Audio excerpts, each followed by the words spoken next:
So I had a case opened against me with CPS/DCFS over a messy house I was visiting, not staying at in 2020. There were some past reports made to the hotline by my former neighbors maliciously, as well. Unsubstantiated, however, that and my mom's messy house. Today, I wanted to make a quick video to discuss what I realize now was the biggest mistake I made while having an open CPS case. When you have an open case with the agency, I say agency because CPS, after they make their investigation, will eventually hand the case over to permanency side/DCFS. They have to file or must have already filed a petition for protection of a minor child or children. At some point before or after filing the petition, according to the agency's unwritten policy or unpublished playbook, they will want to have retained custody of your minor child or children. After the petition, a plea hearing is set for not more than 30 days after the date of which the petition was filed. This hearing is called the adjudicatory hearing or plea hearing. This is not a criminal hearing. You are not being charged with any criminal charges in this court. You could be facing charges for child abuse and neglect misdemeanor or felony criminal charges, but that is an entirely separate court and jurisdiction, and is not part of the family court's jurisdiction. However, in the family court, they want you to plead to the allegations in the petition made against you. Your options are: please admit the allegations in the petition are true, or no contest, the judge will accept this the same as if you were to plead guilty, or deny the allegations in the petition, and an evidentiary hearing, trial, is set.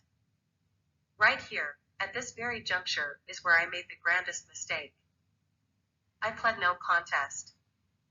And let me tell you, that was the last time in the 2 years since I was ever allowed to speak in family court.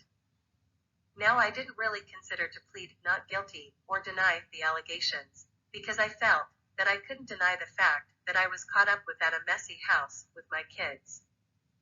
1. Because they took pictures, a lot of pictures. 2. Because the investigator who was at the house did not include the exculpatory information that I told her about living somewhere else. So in the petition, it is assumed that the house I was visiting was where my children and I were living. If I knew then what I know now, I would plead not guilty and deny all the allegations. I was very stupid and uninformed about the law and how courts operated, especially how the family court handling dependency cases operates under its own unwritten code and rules.